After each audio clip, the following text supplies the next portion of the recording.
Muito bem, senhoras e senhores, sejam bem-vindos a mais um Crypto Insights. Pessoal, dessa vez aqui a gente preparou um estudo completo para vocês sobre um dos setores que é mais pedido, mais comentado aqui, tá? Realmente a gente virou algumas noites aí essa semana, compilou material de várias casas de análise independentes do exterior, né?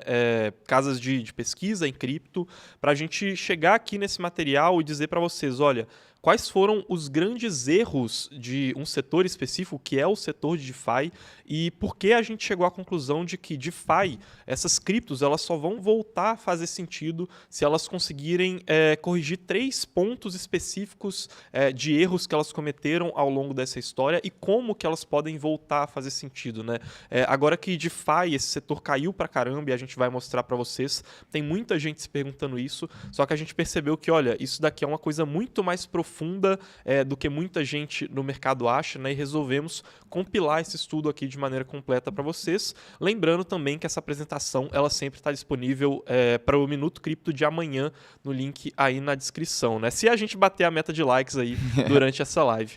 Exatamente, pessoal. Então, assim, o que a gente quer trazer hoje aqui para vocês? Principalmente falar sobre os tokens e os projetos que existem em DeFi. A gente vai falar aqui sobre se vale a pena fazer pool de liquidez ou aquelas estratégias um pouco mais arrojadas que eu sei que muita gente aí faz, mas a gente quer falar especificamente dos tokens, né? Falar um pouquinho sobre aqueles tokens que bombaram ali em 2020, mas que sofreram bastante agora no bear market, né? A gente vai tentar mostrar para vocês o que aconteceu e, é claro, né, não só ser engenheiro de obra pronta, né? Então falar do que aconteceu, mas como a gente pode se posicionar mais para frente, não só na realidade que a gente tem hoje, mas se os ativos, né, mudarem, né, alguns aspectos que a gente acha essencial para eles se tornarem bons investimentos.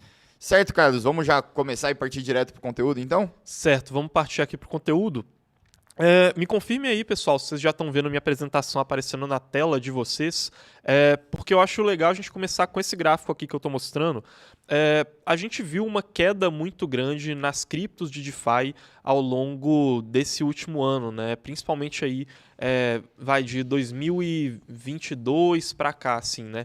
E essa queda, ela foi muito maior em DeFi do que em vários outros setores de cripto, né? Vocês podem estar percebendo aí, a gente tem, por exemplo, a Compound, que caiu 91%, a Sushi, que caiu 91%, MakerDAO, 79%, Aave, 85%, Uni, 80%, e essa daqui não é nem a maior queda de todas, né? Ela está indo só até novembro ali de 2022, porque depois a gente ainda teve mais quebras ainda e mais quedas no mercado de cripto. Então a pergunta que fica para a gente é: será que ainda faz sentido investir em DeFi? E é isso que a gente vai investigar ao longo dessa live. Eu vou mostrar para vocês as conclusões às quais a gente chegou e por que DeFi caiu tanto assim, né? E isso basicamente se deve a esses que eu separei aqui pra gente, que são os 3 cavaleiros do apocalipse DeFi, né? Cada uma das criptos que está aqui, ela está representando um desses erros que DeFi cometeu ao longo da história, e investigando cada um desses 3 erros que vão ser passados aqui ao longo da live, a gente vai ter pistas muito boas e conclusões de como que DeFi pode resolver os seus problemas e como que a gente consegue escolher as melhores DeFi a partir disso, né? Mas antes de chegar nessa parte que a gente vai falar sobre a queda, né? Eu trouxe aqui uma pintura sobre a queda do Império Romano, justamente porque tem aquela expressão, olha, a ascensão e a queda do Império Romano, porque a gente precisa falar antes, né, da ascensão das DeFi. Por que a queda delas chamou tanta atenção? Porque a gente tinha antes um otimismo muito grande com elas, e esse otimismo ele teve toda uma história por detrás dele, né? Então, vamos primeiro recapitular e falar um pouco sobre o que são as DeFi, né? A gente vive em um mercado hoje, né, o mercado de cripto, que ele pode ser principalmente separado em infraestrutura e em aplicações, tá? Quando a gente fala de infraestrutura, a gente está falando de uma camada que ela normalmente serve de base para você construir outras coisas, né? Como se a infraestrutura fosse uma cidade, enquanto que as aplicações são as empresas que estão naquela cidade, né? Então, 2 das maiores redes de infraestrutura do mercado de cripto, por exemplo, são a Ethereum e o Bitcoin, né? Agora, nas aplicações em específico, a gente tem vários setores e um deles é esse setor, né, chamado de DeFi, que significa Decentralized Finances, ou seja, finanças descentralizadas. Lá no comecinho, esse setor ele surgiu principalmente de uma ideologia de que, olha, a gente precisa substituir os grandes bancos e grandes instituições financeiras para poder prevenir que aconteçam tanto erros humanos, né, que esses bancos eles podem cometer, essas instituições podem cometer, quanto também erros no sentido de corrupção, né? Então, olha, eu queria fazer alguma movimentação financeira, pegar um empréstimo, trocar um ativo, sem necessariamente ter que confiar e deixar o meu dinheiro travado em alguma empresa. E aí, para poder fazer esse sonho se tornar realidade, o pessoal começou a chegar à conclusão de que, olha, a gente pode usar aquela infraestrutura do mercado cripto, e aqui no exemplo de finanças descentralizadas, a gente está falando que isso começou lá na infraestrutura da Ethereum, e a partir disso a gente constrói essas aplicações, essas empresas que elas vão tentar substituir as empresas centralizadas do mercado financeiro tradicional, substituir bancos, substituir corretoras e vários outros modelos de negócio. E quando o mercado cripto foi tentar aplicar isso na prática, as pessoas começaram a perceber que existia um problema muito grande em tentar concluir esse objetivo, que era a limitação tecnológica. Porque os modelos tradicionais de corretoras, por exemplo, que você faz uma troca de ativos, então você está comprando e vendendo ações na Nasdaq, ou então na B3, ou em alguma outra empresa que presta esse serviço, eles usam uma tecnologia chamada de order book.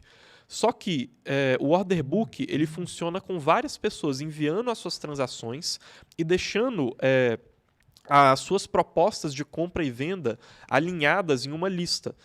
Só que quando a gente tenta fazer isso lá no mercado cripto, não funciona tão bem assim, porque cada um desses envios de transações e cada uma dessas movimentações das propostas de compra e venda nessa grande lista, que é chamada de order book, ela necessariamente acaba pagando uma taxa. Então cria-se esse desafio, olha, como que a gente vai realizar essas trocas de maneira descentralizada, sem ter que ficar pagando várias taxas tão altas, né? E aí que surge os AMMs, ou Automatic Market Makers, formadores de mercado automáticos que vocês estão vendo representados nessa curva aqui que está aparecendo na tela de vocês, nessa função matemática, que são uma alternativa àquele modelo de order books que existia lá no mercado tradicional. E os AMMs, como que eles funcionam para poder evitar que você tenha que pagar várias taxas e evitando que você tenha que criar toda aquela lista ali de transações que necessariamente vai fazer você cair nesse sistema de order book do mercado tradicional. Eles criam uma coisa chamada de pool de liquidez, né? Então essa curva que vocês estão vendo aí, eu não vou explicar ela tão tecnicamente, mas ela está mostrando basicamente o balanço de dois ativos dentro de um pool de liquidez. E o que é um fundo de... o que é um pool de liquidez? Né? Como que funciona na prática um Automatic Market Maker, um AMM? O pool de liquidez ele também é chamado de piscina de liquidez. E ele vai funcionar principalmente unindo duas pessoas. A primeira delas é o cliente, que é quem quer realizar aquela troca financeira. E a segunda dessas pessoas, que é o fornecedor desse sistema, a gente chama de LP. Como que esse sistema funciona? Primeiro, esse LP ele vai depositar duas criptos dentro desse pool, né? Dentro desse baú de criptos, digamos assim. Essas criptos são aquelas que ele acredita que vão ser trocadas ali dentro do mercado, tá? A partir disso, o cliente, que é a pessoa que faria uma troca no mercado financeiro tradicional, mas que quer fazer essa troca em DeFi, ele vai lá e vai falar, olha, eu quero comprar uma cripto e vender outra. Aqui nesse nosso exemplo, depois que o LP ele depositou Chainlink e Ethereum lá no pool de liquidez, o cliente ele quis trocar suas Ethereums por tokens da Chainlink, né? E ele realizou essa troca.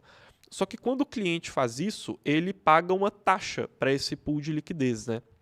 E essa taxa, né, de vários clientes vai sendo acumulada e acaba sendo transferida lá para o LP, que é o Liquidity Provider, provedor de liquidez, o fornecedor de todo esse sistema.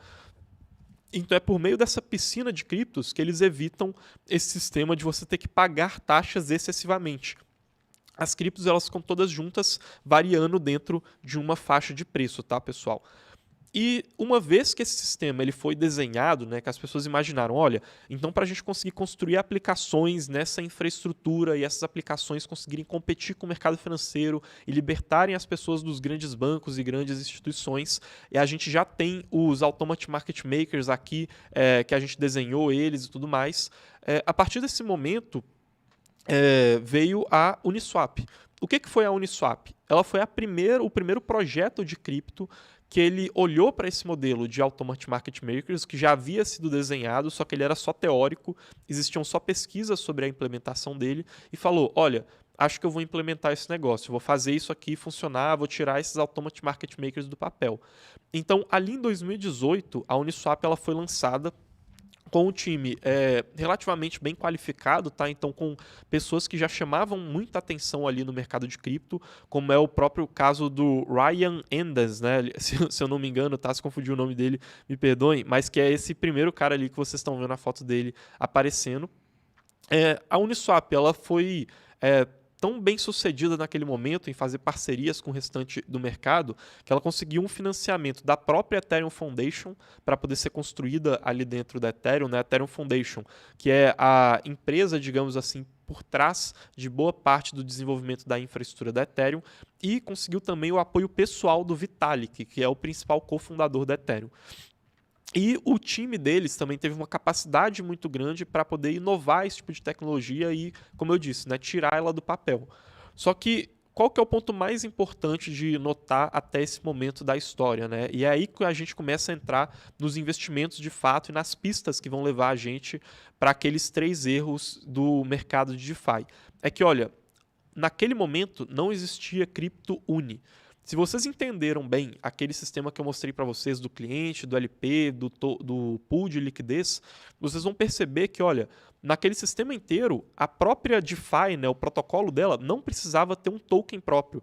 Então, a máquina Uniswap ela é totalmente diferente do token Uni.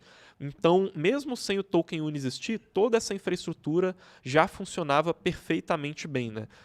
É algo Fala aí, Danilo. que a gente consegue ver muitas vezes, né, em cripto, que a gente tem, por exemplo, a gente tem a plataforma da Ethereum, que é um local onde as pessoas desenvolvem aplicações ali em cima, e a gente tem o Ether, que é a moeda, né, de troca utilizada para pagar as taxas, etc.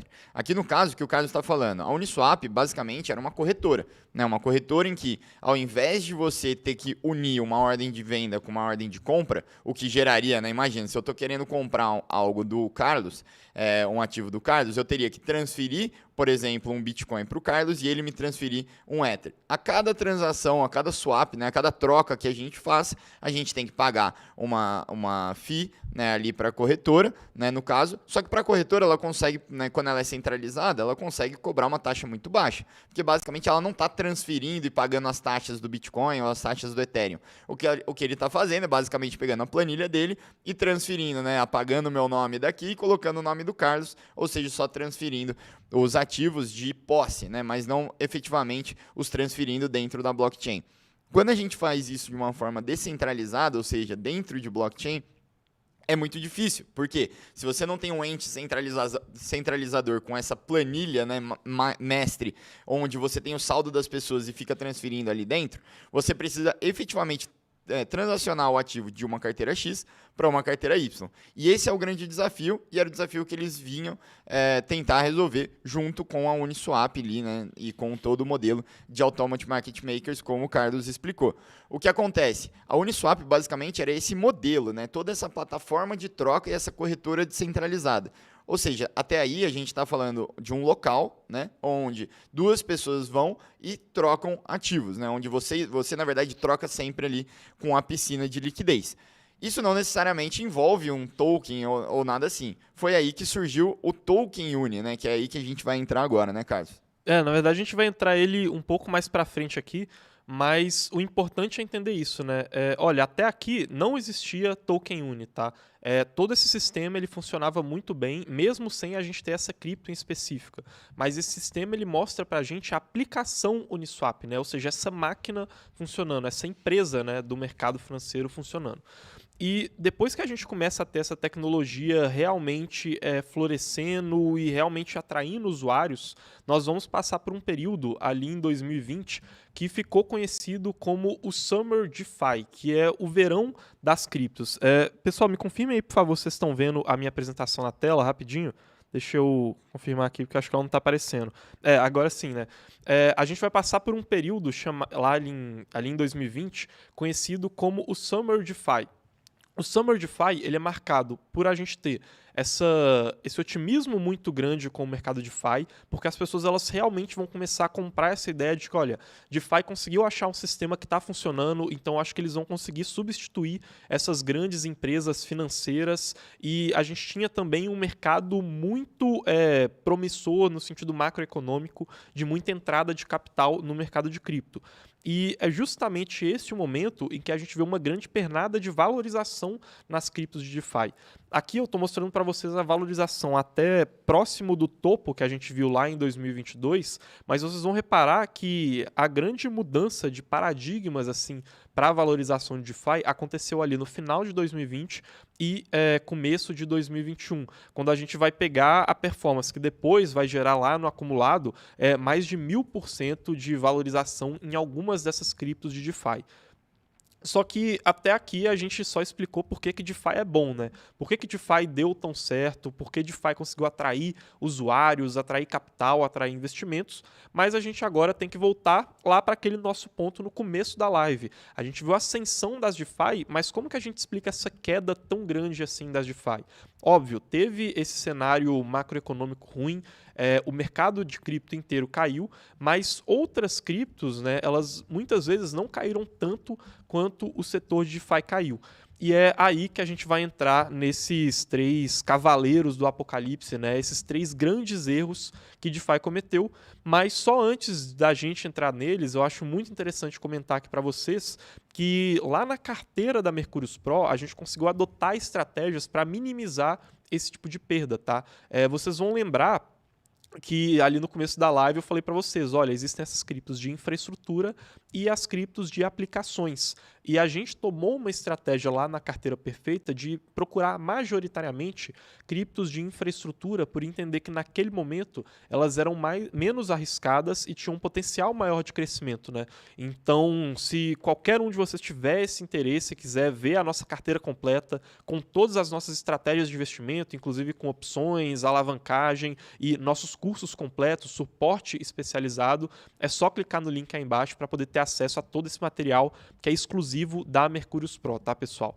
Mas agora sim, depois que eu fiz essa propaganda que o Danilo tinha pedido para eu fazer aqui no começo da live, vamos falar sobre quais que são esses 3 cavaleiros do apocalipse DeFi.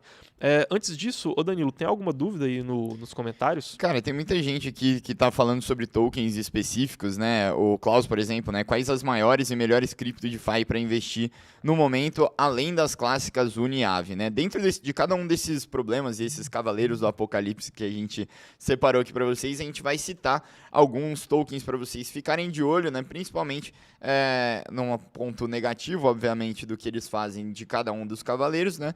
Mas também no final da live a gente vai puxar para vocês alguns que podem solucionar alguns desses problemas e sim se tornar ativos relevantes, né, interessantes para se investir. Então fica com a gente aí até o final, né? Deixem o like, inclusive, né, pessoal? Hoje eu não pedi like nenhuma vez, estamos com 250 pessoas aqui assistindo a gente, menos de 150 likes, então vamos deixar o like aí, tentar bater 300 likes até o final da live.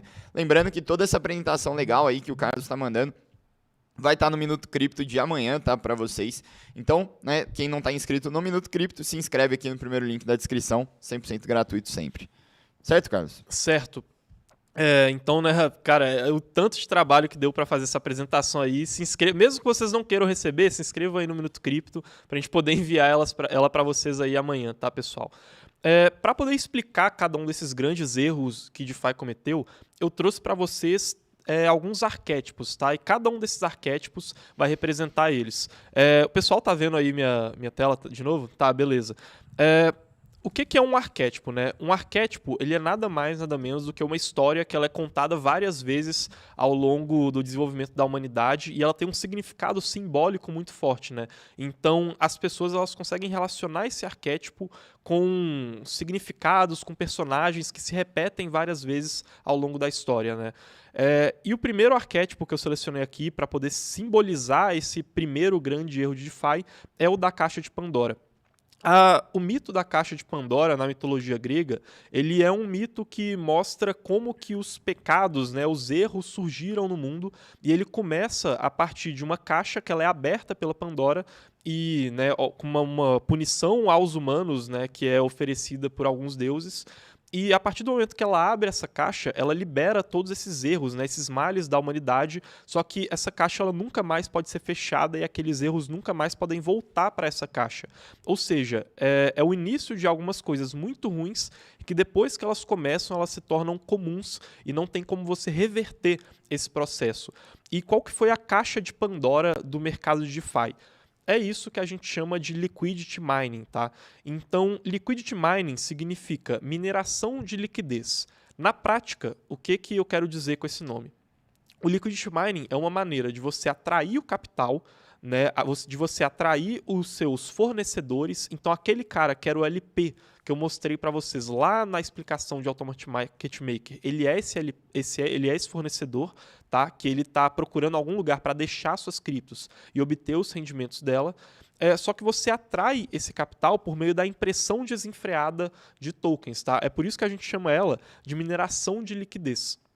Essa é uma mineração que depois eu vou explicar um pouco mais para vocês, que apesar de ser muito benéfica no curto prazo, ela também pode trazer péssimas consequências no longo prazo, não é à toa que ela se torna um erro, mas ela é a caixa de Pandora porque a partir do momento que ela começa a ser bem sucedida, e um episódio que marca isso ali no Summer DeFi foi o liquidity mining da Compound, ele se torna uma prática comum no mercado cripto. Então todo mundo começa a fazer isso e como quem não faz perde clientes para quem faz o liquidity mining, para quem está disposto a imprimir criptos, acaba que esse erro ele nunca mais regressa, o mercado de DeFi nunca mais regressa até aquele momento em que o liquidity mining ele não acontecia, tá? E aí aqui a imagem para vocês representando esse programa de impressão desenfreada que a Compound fez, que é basicamente ela falar, olha, quem colocar o seu capital aqui dentro do meu protocolo, eu vou imprimir tokens comp, né, que são as criptos da Compound, e entregar elas para as pessoas.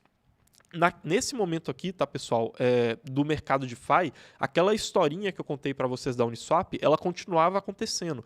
Então, enquanto as pessoas começavam a praticar o liquidity mining, igual a Compound fez, para poder atrair mais capital para dentro dos protocolos deles, a Uniswap ainda era extremamente dominante. Igual vocês estão vendo aqui nesse gráfico, que a Uniswap ela é a cor mais escura, tá, no volume entre a Uniswap e vários concorrentes deles, e vocês vão ver que ali para o final de 2020, a Uniswap ainda era extremamente dominante no mercado. Só que aí as pessoas começaram a pensar, né? E aí lembrem-se que a Uniswap ela não tinha o token Uni. Olha, e se a gente fizesse o seguinte, e esse daqui é um tweet do Larry Sammark, tá? Que é um analista muito conhecido no mercado cripto. E se a gente tivesse uma equipe que copiasse e colasse todo o código da Uniswap, só que além disso eles tivessem uma cripto própria para poder fazer o liquidity mining, né? Será que eles conseguiriam roubar todos os clientes da Uniswap? Então o Larry Sammark ele tweetou justamente isso, né? Olha, o que a Uniswap poderia fazer se algum desenvolvedor talentoso, por exemplo, alguém igual ao Underground, né, que era um desenvolvedor que já se destacava na época, ele bifurcasse tudo, ou seja, copiasse a Uniswap, mudasse ligeiramente a marca e lançasse um token distribuindo ele para esses LPs, fazendo esse liquidity mining. Será que a Uniswap, que tem uma ótima equipe, né, ele fala aqui, olha, a Uniswap ela domina muito o mercado cripto e tem uma ótima equipe. Mas o que ela poderia fazer quanto a isso, né? Porque essa cópia da Uniswap ofereceria o mesmo serviço, só que ainda dando rendimentos a mais. E é nesse momento, no mercado de cripto, que surge a SushiSwap. A SushiSwap, né, e isso até ajuda a explicar por que esses protocolos eles têm nomes muito parecidos, ela foi criada como uma cópia do código da Uniswap. O time que criou ela é um time de anônimos que conversava ali no Twitter e em algumas outras plataformas e que era liderado pelo chefe Nome, tá? Que depois até foi dar um golpe na SushiSwap, tem toda uma história por detrás disso, mas que é representado por essa foto que vocês estão vendo aí, tá? É esse avatar de panda que ele usava, né? E ajuda a explicar o nome, né, da SushiSwap. O que eles fizeram foi, como eu disse, criar uma cópia do protocolo da Uniswap, só que emitindo a própria cripto deles, que no caso era a cripto Sushi. E a partir disso, eles pegaram essa cripto Sushi, distribuíram para a comunidade que fazia parte da SushiSwap e começaram a praticar aquele liquidity mining, né? Ou seja, a atrair o capital que estava presente lá na Uniswap, prometendo rendimentos maiores. Esse é um episódio que ficou conhecido como Vampire Attack, né? O Vampire Attack da SushiSwap, que significa ataque vampírico, né? Porque é igual um vampiro que está sugando o sangue ali da sua vítima. Eles sugaram a liquidez, o dinheiro que estava ali dentro da Uniswap. E usando essa estratégia, oferecendo rendimentos em tokens Sushi e com a mesma tecnologia da Uniswap, a SushiSwap conseguiu atrair mais de $1 bilhão para dentro do protocolo deles em menos de uma semana, tá? Simplesmente aplicando aquela estratégia que o Larry Sammerk tinha falado ali naquele tweet. E quando a Uniswap ela viu tudo isso acontecendo, não teve jeito, né? Eles tiveram que criar a cripto Uni. Muito importante deixar bem claro aqui para vocês, esse não era um plano da Uniswap, tá? A Uniswap ela não tinha pretensão nenhuma, não tinha isso no planejamento deles de lançar uma cripto própria, mas eles se organizaram ali às pressas em menos de uma semana e lançaram essa cripto Uni no mercado como uma maneira de tentar competir e prevenir esse ataque da SushiSwap que estava acontecendo. Então, a imagem que vocês estão vendo aqui é, primeiro, de uma carteira recebendo 400 tokens Uni, que é o que eles fizeram, que a gente chama de airdrop, que é uma distribuição de tokens gratuita para algumas pessoas que usavam a plataforma da Uniswap. E o gráfico que vocês estão vendo ali logo do lado do print dessa carteira mostra quantos endereços se beneficiaram desse airdrop ao longo do tempo. Então, logo ali em setembro de 2020, quando esse programa da Uniswap foi lançado, quase 200 mil carteiras receberam os tokens Uni e a Uniswap começou a fazer esse programa de liquidity mining meio que no desespero para tentar atrair aquele capital que estava preso lá, que estava começando a ser preso pela SushiSwap, tá? E a gente pode ver isso muito bem aqui nesse gráfico, né? É o balanço de liquidez da Uniswap. Primeiro, a gente teve um ataque da SushiSwap. Logo em seguida, a gente ainda teve um crescimento da Uniswap, mas que é um crescimento decorrente do DeFi Summer, tá? Um fenômeno do mercado de maneira geral. Então, várias criptos aumentaram a sua liquidez naquele momento, mas isso não foi sustentável, né? Como vocês estão vendo ali. Por conta daquele ataque que estava acontecendo e que estava começando a ficar mais forte, a gente tem uma queda na liquidez, no dinheiro que estava lá dentro da Uniswap, até o momento que a Uni ela começa esse programa de liquidity mining também. Então ela também começa a emitir tokens Uni para poder recompensar os seus fornecedores. E aí a liquidez deles volta a crescer, para vocês terem uma noção de como que esse programa foi bem sucedido. E aí, no final das contas, o resultado foi esse daqui. A dominância da SushiSwap, que estava crescendo ali para o final de 2020, ela começa a desacelerar, aqui nesse gráfico que está comparando o volume da SushiSwap com o volume da Uniswap, e a Uniswap ela volta a retomar a dominância que ela tinha no mercado. Isso também se deve a uma coisa que a gente vai falar mais para frente, que é o fato da Uniswap ter lançado uma nova tecnologia, que é essa que está dividida aí como Uniswap V3. Mas, de qualquer maneira, esse token Uni, ele serviu para poder meio que tentar passar a Uniswap de volta na frente da SushiSwap e deixar elas com armas equilibradas nessa guerra por capital. Só que, como eu estava dizendo, isso daqui virou uma caixa de Pandora no mercado cripto. Então esse erro do liquidity mining, de você começar a imprimir criptos e depois ficar imprimindo, porque se você não imprimir, o seu concorrente vai imprimir, ele perdurou e perdura até hoje no mercado, apesar de algumas criptos como a Uniswap não praticarem ele mais. Sempre que surge um concorrente pequeno da Uniswap, o que esse concorrente faz? Ele vai lá, imprime dinheiro e muitas vezes eles conseguem até mesmo puxar uma parte dos fornecedores de criptos maiores igual a Uniswap, né? E E esse é o dilema que a gente chama de capital mercenário dentro do mercado de cripto. Esse gráfico aqui que eu estou mostrando para vocês, ele está mostrando, de um lado, o preço das criptos, né? E ali na parte de baixo, o tempo. E o que ele está mostrando é como que o preço das criptos ele vai crescendo, vai dando várias voltas, porque você começou a praticar aquela estratégia de liquidity mining. Então imagina aqui que é um protocolo que ele está fazendo aquela mesma estratégia que a Compound fez, que a SushiSwap fez e que a Uniswap fez. E ele começa a atrair pessoas para dentro do protocolo dele que precisam comprar criptos daquele protocolo e travar elas lá dentro para poder receber as recompensas.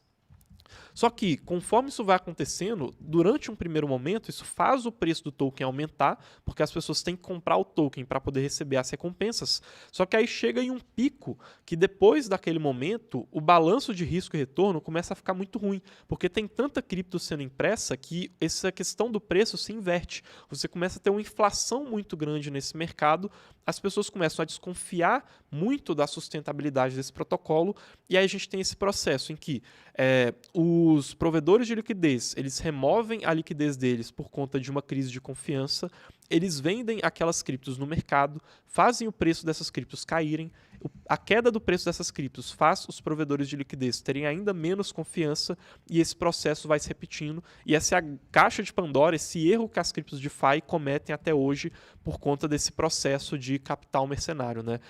Danilo, até aqui você acha que o pessoal tem alguma dúvida aí que vale a pena puxar? Não, cara, eu queria te perguntar um negócio que eu achei interessante, assim, né, que perguntaram aqui, que é o seguinte: você acha, então, que uma dos pecados originais, né, que podem ter causado essa falta de alinhamento do tokenomics ali da Uni, esse desespero, né, de lançar, dado o ataque vampírico que você explicou da SushiSwap, pode ser que a própria competitividade do mercado pode ter cavado a própria cova, assim?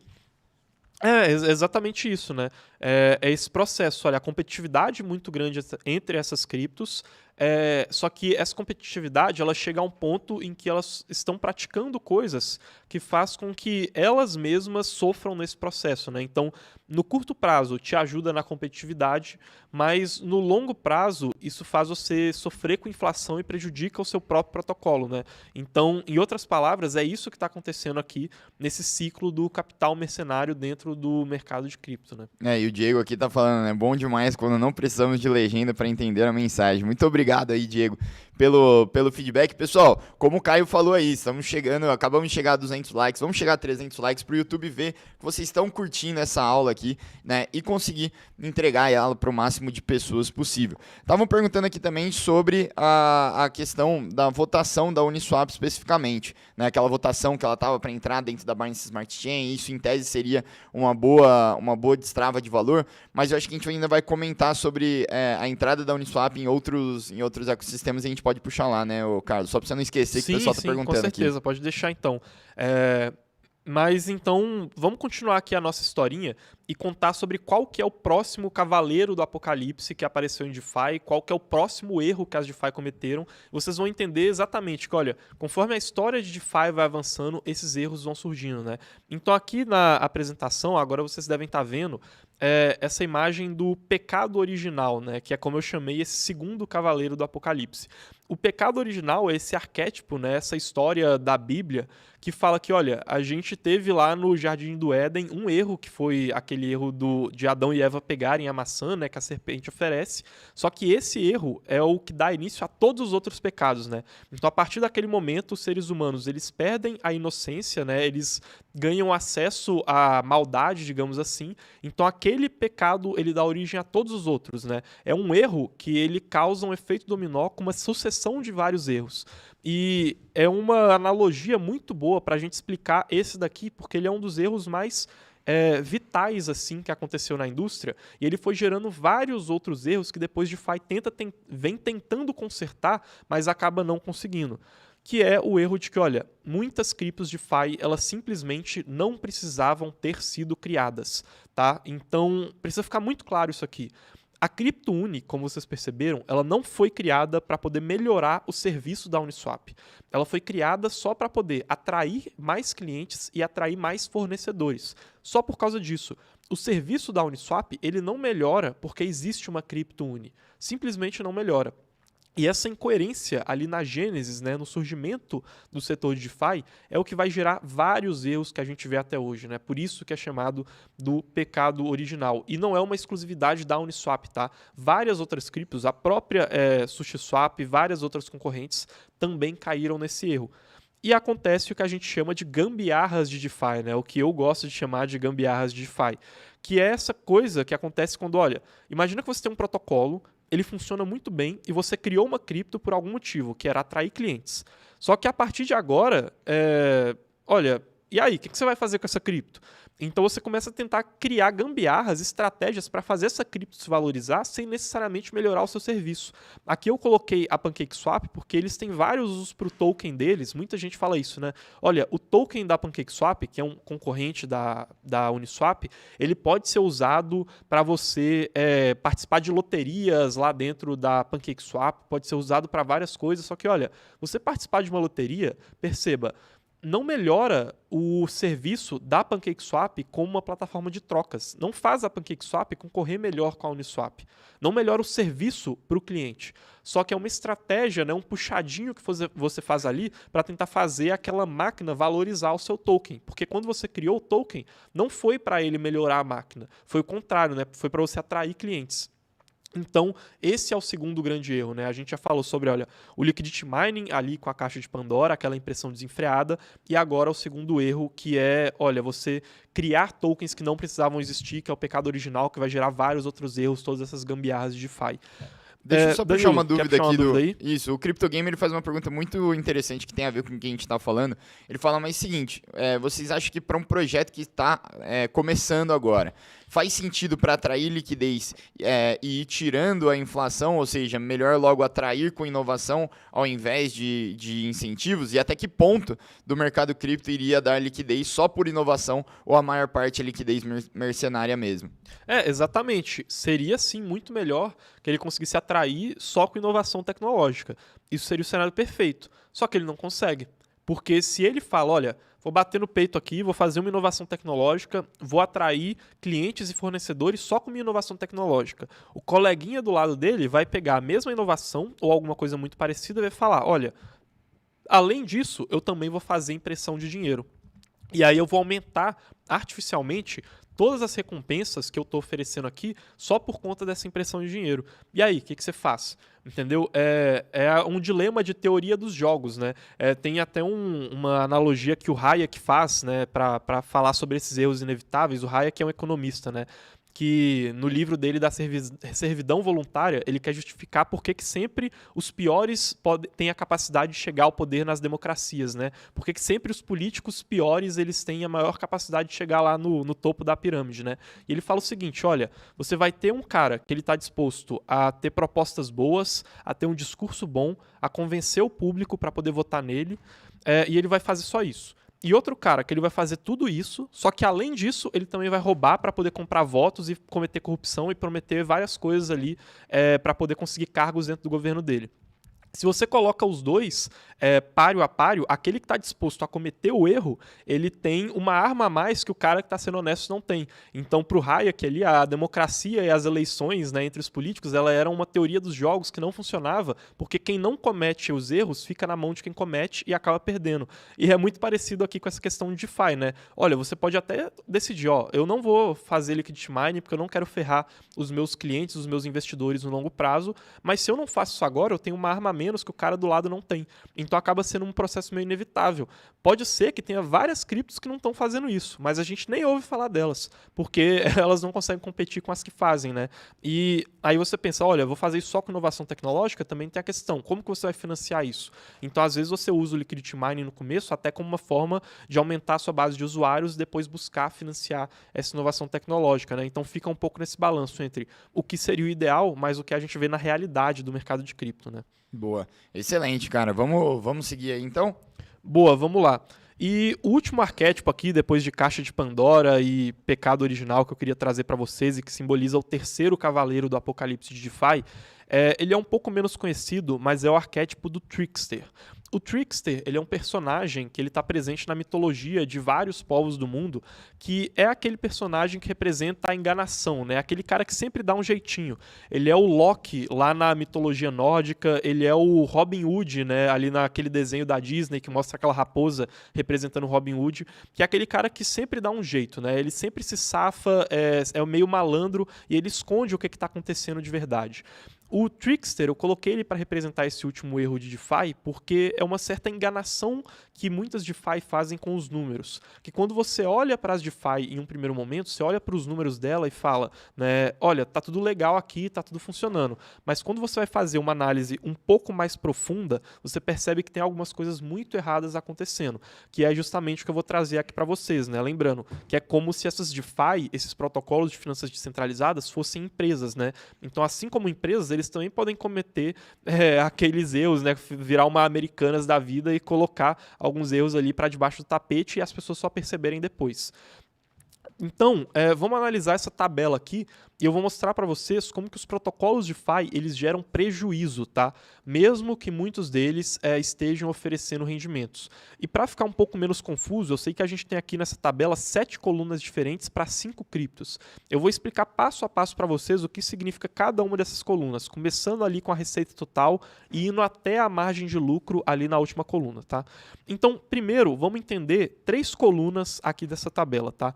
Que é receita total, o custo de fornecedores e a receita do protocolo. A receita total é todo o dinheiro que está sendo gerado dentro daquele protocolo, tá?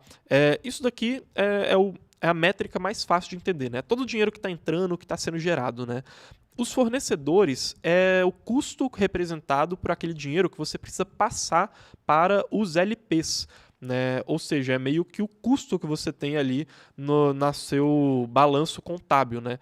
E quando você pega a receita total e tira o custo dos fornecedores, que é o dinheiro que você está passando lá para os LPs, você tem a receita do protocolo. Essa receita daqui, né, é nela que está presente a distribuição de staking, né, quando aquele protocolo ele permite que as pessoas façam staking, ou então a distribuição para a tesouraria do protocolo, né, quando ele pega uma parte da receita para poder financiar o desenvolvimento dele. Então até aqui não tem muito segredo, né? Receita total menos o custo dos fornecedores e que vai gerar essa receita do protocolo. E que são justamente essas 3 primeiras colunas que vocês estão vendo ali, né? Tanto que vocês podem ver que a receita do protocolo, por exemplo, da Uniswap é 0, porque a receita total deles, eles repassam completamente tudo para os fornecedores, né? E não guardam nenhuma parte nem para a tesouraria da Uniswap, nem para oferecer um staking do token da Uniswap ou alguma coisa nesse sentido, né? Então a primeira coluna menos a segunda e vai gerar aquela receita ali como resultado. A partir dessa receita que a gente já tem, a gente vai tirar um outro número, que é a impressão de tokens. E aí, esse número resultante vai ser o lucro do protocolo. E é aí que entra a grande questão, tá? Quando você tira essa impressão de dinheiro que eles fazem, né, imprimindo novas criptos o tempo todo, muitas vezes esse lucro ele não vai ser positivo, tá? Então, vocês podem ver aqui nessa tabela. Olha, eu peguei aquela coluna ali resultante, né, da outra conta, que era a receita do protocolo, tiramos a impressão de tokens e ficamos só com o lucro do protocolo. Vocês vão perceber que se a gente tirar essa impressão de tokens, vários desses protocolos eles vão estar no prejuízo, né? No caso da Uniswap, como ela não faz mais o liquidity mining hoje, né? Quando ela não faz mais essa impressão, ela fica no 0 a 0 ali, né? Então ela não tem lucro nem prejuízo, mas o restante tem prejuízo, né? Tem algumas mudanças ali nessa conta, né? Porque isso daqui são dados de janeiro a julho, durante 6 meses de 2022, né? Então a Lido, por exemplo, eu sei que ela já está bem mais estável atualmente do que ela estava naquela época, já está bem mais sustentável, tá? Mas esse daqui é um retrato geral da maioria das criptos do mercado de DeFi. E aí agora, né, vem o pulo do gato, digamos assim, né? A parte que, para quem está escutando aí essa live na academia, para quem está no carro assim não está prestando muita atenção, é aqui que tá a grande questão, né, para desvendar esse truque com números, né, dos tricksters da Uniswap, que é, olha, primeiro eu vou pegar e fazer a conta da receita do protocolo dividido pela receita total, ou seja, eu peguei a receita total, tiro os custos, né, dos fornecedores e fico com aquela receita do protocolo lá. Como que é o balanço entre essas duas métricas? Se chama a margem do protocolo, tá? Só que essa margem do protocolo, ela não é a margem de lucro. Porque a margem de lucro, eu vou precisar pegar aquele lucro do protocolo, que a gente viu que quando a gente tira a impressão de tokens, ele é negativo, ou seja, o prejuízo do protocolo, e dividir esse prejuízo pela receita do protocolo. Ou seja, pegar o que realmente é lucro ou prejuízo e dividir ele por aquilo que sobrou depois que eu paguei os meus fornecedores. E aí eu vou ter essas duas resultantes aqui. Uma é a minha margem do protocolo e outra é a minha margem de lucro, que estão nessas duas últimas colunas aqui. Reparem o seguinte, a margem do protocolo, ela muitas vezes é aquela taxa que as criptos prometem em staking ou para tesouraria. Então, no caso da Lido Finance, por exemplo, vocês vão ver que a margem do protocolo é de 10%, porque ela pega 5% para tesouraria e 5% ela usa para poder recompensar uma parte dos validadores, né, que fazem trabalho lá para Lido. Só que se a gente olhar a margem de lucro, essa margem de lucro está negativa. De novo, né, no caso da Lido em específico, ela já está bem diferente, né, ela não tem essa margem toda negativa, porque naquela época ela estava fazendo muitos incentivos que ela não faz mais hoje. Mas separem nas outras criptos para vocês verem como que essa margem de lucro ela é negativa, mesmo a margem do protocolo sendo positiva. Isso daqui acontece com várias criptos de DeFi e normalmente quanto menor é a cripto, maior é a chance dela estar fazendo isso daqui, tá? Então criptos que às vezes chamam muito atenção no mercado, olha, essa cripto está subindo demais, ela está prometendo um lucro absurdo. Toda semana tem uma cripto dessa surgindo no mercado de finanças descentralizadas. É muito fácil você olhar para essas duas colunas e perceber que tem alguma coisa errada. Se você fizer a análise da margem do protocolo e da margem do lucro, vocês vão perceber que, olha, apesar da margem do protocolo parecer saudável, se a gente leva em conta que ela está imprimindo várias criptos, a margem de lucro de verdade vai ser negativa, né? Então, esse que é, para a gente fechar aqui, o terceiro cavaleiro do apocalipse DeFi, né, dentre esses três que eu queria trazer para vocês, e ele gera consequências reais, como é o caso do protocolo da SushiSwap, que por conta desse prejuízo muito grande que eles estavam tomando, teve que fazer uma ação imediata para poder reduzir aquela margem do protocolo que ia para a tesouraria, porque eles perceberam, olha, quer dizer, eles reduziram a margem que ia para o staking, porque eles perceberam que senão o desenvolvimento do protocolo ia ficar sem capital para se financiar. Justamente porque, olha, eles não têm essa margem de lucro toda para conseguir se financiar ad eternum, né? E aí sim, né, com esse exemplo aqui na vida real do que significa, né, de como é ruim você ter esse prejuízo de maneira estrutural nos seus protocolos, a gente fecha ali esses três cavaleiros do apocalipse, né? Sendo o primeiro a caixa de Pandora, que é aquela impressão desenfreada de dinheiro como forma de incentivo que acontece no mercado de DeFi, o pecado original, que é essa criação de tokens que não precisavam existir, que depois você fica tentando consertar eles, e o Trickster, que é essa incapacidade de você gerar lucro. E eu representei eles aqui por três criptos que fazem isso, mas não são exclusivas delas, tá? Nem de longe. Até porque se fossem, seria muito fácil resolver. Que são a PancakeSwap, que faz essa impressão desenfreada de dinheiro, essa inflação para tentar atrair clientes. A Atomic Wallet, que é uma carteira com token, e assim como em várias outras carteiras, esse token ele não é criado para melhorar o protocolo, só para ajudar a carteira a se financiar, né? Esse token não serve para nada no final das contas. E o Trickster, né, pelo Anchor Protocol, que foi aquele token, que é aquele protocolo que prometeu muitos ganhos de 20% ao ano lá na época da quebra da Terra Luna, e que foi o principal responsável pela quebra da Terra Luna, porque as pessoas achavam que ele dava lucro, mas na verdade ele dava prejuízo, né? Para representar essa incapacidade de gerar lucro com o próprio negócio. E lembrando, a gente citou bastante aí a Uniswap, né? E agora eu queria falar com o pessoal que é assinante aí da Mercurius Pro. Comenta aí, inclusive, para eu saber quem aí do chat é Mercurius Pro. Comenta aquele M Pro ali no chat, porque a gente tem uma surpresa para vocês. A gente entrevistou essa semana, né, o Carioca, aqui, o nosso analista, ele entrevistou o Austin Adams, né, que eu até peguei aqui para ver o currículo dele, ele é Research Data Scientist da Uniswap Labs. Basicamente, o que ele faz, né? Ele é um cientista de dados que contribui com a melhoria do projeto da Uniswap, né? Faz pesquisas, trazendo insights, né? Atuando também como desenvolvedor para a tomada de decisão desses desenvolvedores. Ou seja, né, ele atua tanto na parte tecnológica, né, do desenvolvimento do projeto, como Analytics, né, para melhorar a UX. E a gente perguntou várias e várias coisas do futuro de Uniswap para ele, inclusive até como funciona a rotina dele para saber como que a Uniswap consegue inovar tanto, né, e trazer sempre essa questão de UX. E essa entrevista vai sair aí primeiro para quem é Mercurius Pro, tá? Então espero que vocês curtam aí, beleza? Curtam bastante aí, já vi que tem um pessoal aí do M Pro aí no chat. Muito bom. E, Carlos, como parte de finalizar, né, essa live, eu acho que a primeira coisa que vem na cabeça depois de você falar desses 3 cavaleiros do Apocalipse, né, e a gente vê que a gente teve uma subida muito grande de DeFi e depois uma queda acentuada, e você começa a apontar vários defeitos. Cara, o que pode acontecer daqui em diante? Tipo assim, porque o que você fala realmente são 3 cavaleiros do Apocalipse, então basicamente DeFi acabou, é isso? O que DeFi pode fazer? E se a gente considera que DeFi é realmente um futuro interessante ali pro mercado, como ela vai fazer para chegar nesse futuro que a gente acredita?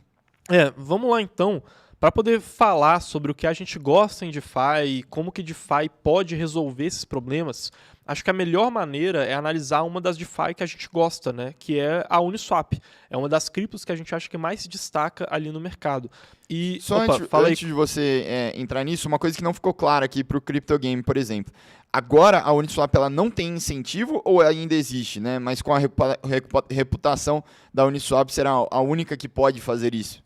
Então, até mostrando aqui de volta na tabela de vocês, a Uniswap hoje ela não tem incentivos, tá? Inclusive, ela se mantém hoje em grande parte por algumas das características que eu vou explicar ali e que eu vou mostrar para vocês que fazem a gente gostar da Uniswap. Ela é uma das poucas criptos que ela consegue sobreviver sem ficar imprimindo tokens, né? Só que ainda assim ela fica no 0 a 0, né? Então, ok, ela já tem um ponto por não ficar no prejuízo. Ela é muito boa, e eu vou falar isso porque ela gera muita receita, é uma monstruosidade de receita, mas ela ainda assim está no 0 a 0, tá? Mas vamos lá. Quais que são essas características ali da Uniswap e que fazem a gente ter algumas pistas do que a gente gosta em DeFi, né? E só mostrando aqui para vocês antes, por que a gente gosta da Uniswap, né? Um exemplo do que eles fizeram, que é esse daqui, né? Esse daqui é um gráfico que mostra o volume de DEXs, né? Ou seja, esse mercado da Uniswap, a Uniswap e seus concorrentes, na Polygon. Na época em que a Uniswap ela estava entrando na Polygon, ou seja, ela não existia lá antes. E vocês vão reparar que antes, ali naquela parte azul, a maior DEX em volume da Polygon era a KickSwap. Só que depois que a Uniswap foi lançada lá, tudo bem que ela usou um programa de incentivos da Polygon no começo, tá? Mas depois esse programa parou. Ela conseguiu rapidamente tomar grande parte do mercado que antes era da KickSwap. Então ela conseguiu se tornar um player muito importante dentro da Polygon por conta dela ter muito dessas características importantes e entrando nesse novo ecossistema que eu vou citar aqui para vocês, tá? Então só para dar um exemplo e explicar por que a gente acha que a Uniswap ela pode fazer tanto sentido assim.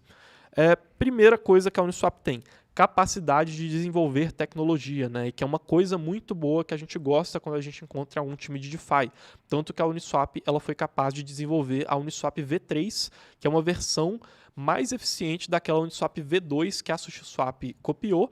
E nessa Uniswap V3 eles inclusive têm uma patente que deve acabar ali para abril desse ano, se eu não me engano, tá? Então é uma capacidade de desenvolver tecnologia que colocou ela à frente do mercado. Segundo ponto, tem um time muito experiente e ela é muito bem capitalizada, né? Então, uma galera que sabe desenvolver, tendo muito dinheiro para poder desenvolver, porque a Uniswap ela foi muito bem financiada por fundos de venture capital. Terceiro ponto aqui, o poder de marca. Então, a Uniswap, desde o comecinho da história dela, ela teve o apoio de figuras muito importantes. Teve o apoio do Vitalik, teve o apoio da Ethereum Foundation. Ela foi a primeira a aplicar o modelo de Automatic Market Makers. Então, ela tem um poder de marca, uma confiança que as pessoas têm que ela é segura, muito grande.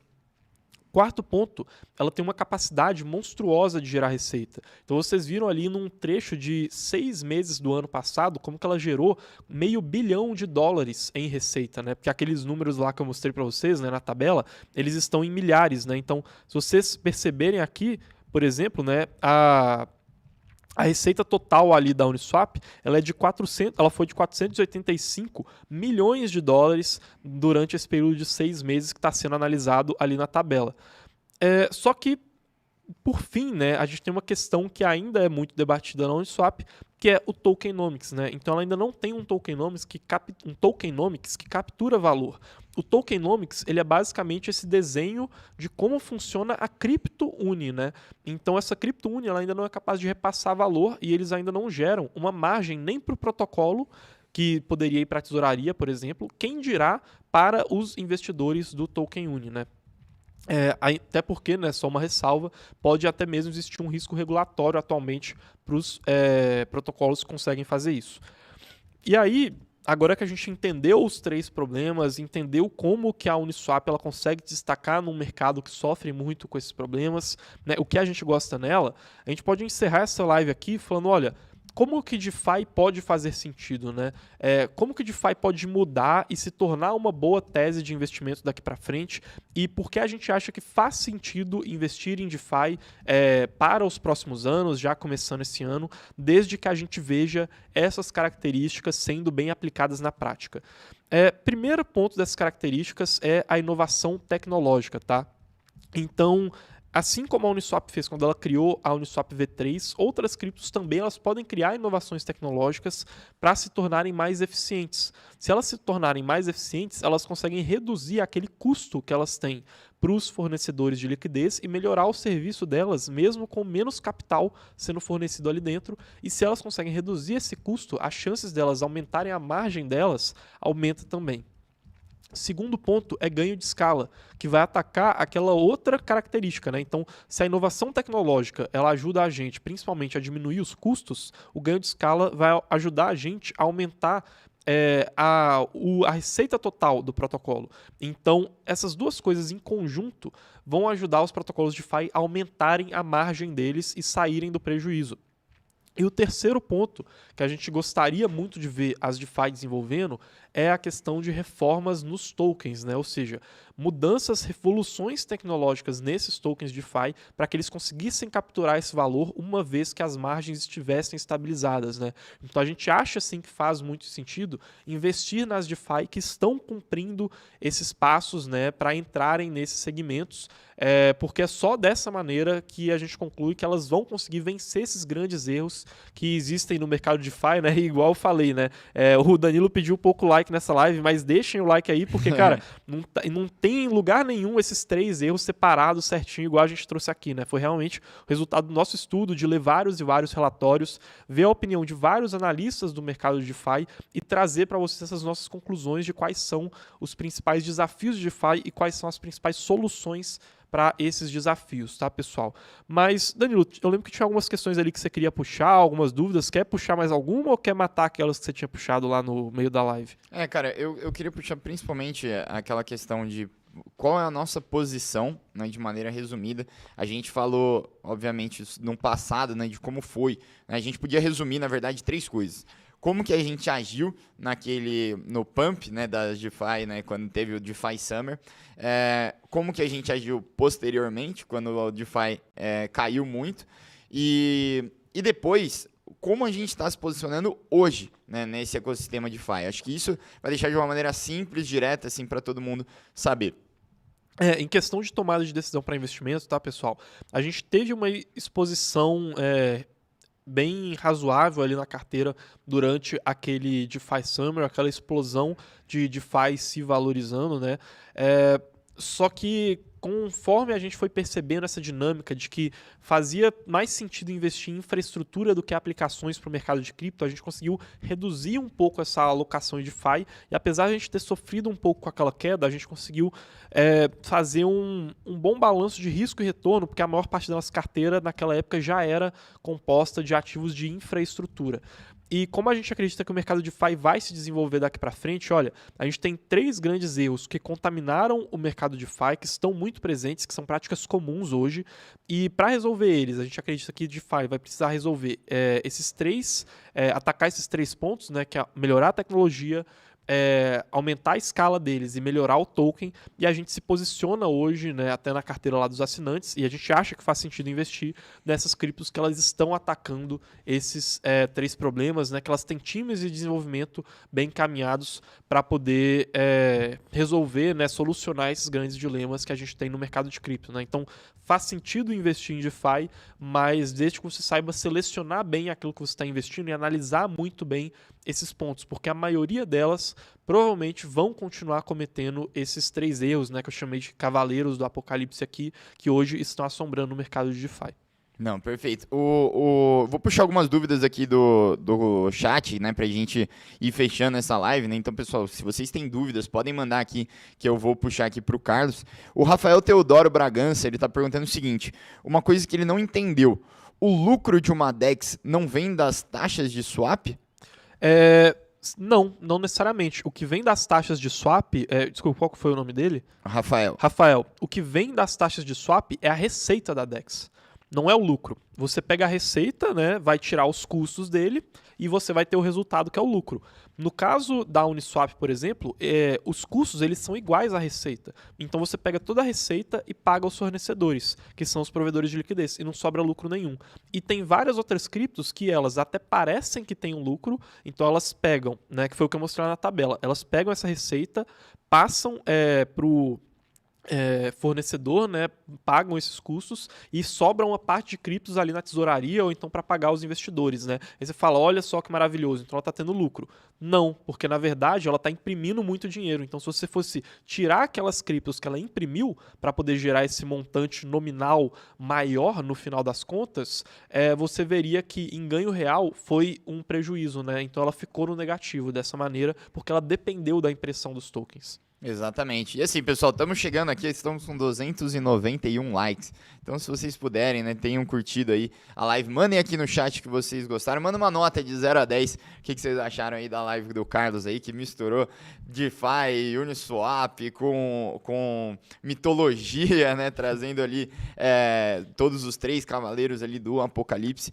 Então, assim, eu vou pedir só para vocês encarecidamente deixarem um like aí, se inscreverem no canal. A gente está chegando a 91 mil inscritos, né? A gente está muito feliz com isso, então se vocês não estão inscritos, se inscrevam, a gente tem live toda hora aqui, inclusive na sexta-feira vamos ter ali Casual Crypto. Como vocês estão batendo aí os 300 likes, a gente vai ter amanhã, né, no Minuto Cripto, a apresentação que o Carlos passou aqui, quase esqueci seu nome. A apresentação que o Carlos passou aqui vai estar amanhã no Minuto Cripto para vocês, tá? Então, se vocês não estão inscritos na newsletter lá, que a gente manda todo dia, 7 horas da manhã, com uma análise rápida de tudo que está acontecendo, ou então uma análise rápida sobre algo que a gente está estudando agora, né? E vocês quiserem receber isso daí todo dia, 7 horas da manhã, gratuitamente, é só vocês se inscreverem no primeiro link da descrição. Lembrando, hoje a gente tem também tem live de assinantes, né? Para o pessoal aí da Mercúrios Pro. Hoje, 7 horas da noite, a gente tem live de assinantes. A gente já vai postar aí, em breve a gente já deve postar a entrevista que eu falei para vocês com o Austin lá da Uniswap, beleza? Então, se vocês têm interesse, né, de fazer parte da próxima turma da Mercúrios Pro, a gente ainda não sabe quando a gente vai abrir as vagas, mas a gente sempre abre primeiro para quem está na lista de espera ali da Mercúrios Pro, que é o segundo link que está na descrição e também o link que eu vou pedir pro pessoal mandar aqui no chat, certo? Carlos, novamente, parabéns pela live aí, muito bom, excelente. Queria agradecer a todo mundo que assistiu, pedir para deixarem o like, se inscreverem no canal e até. Até mais, pessoal. Valeu, pessoal.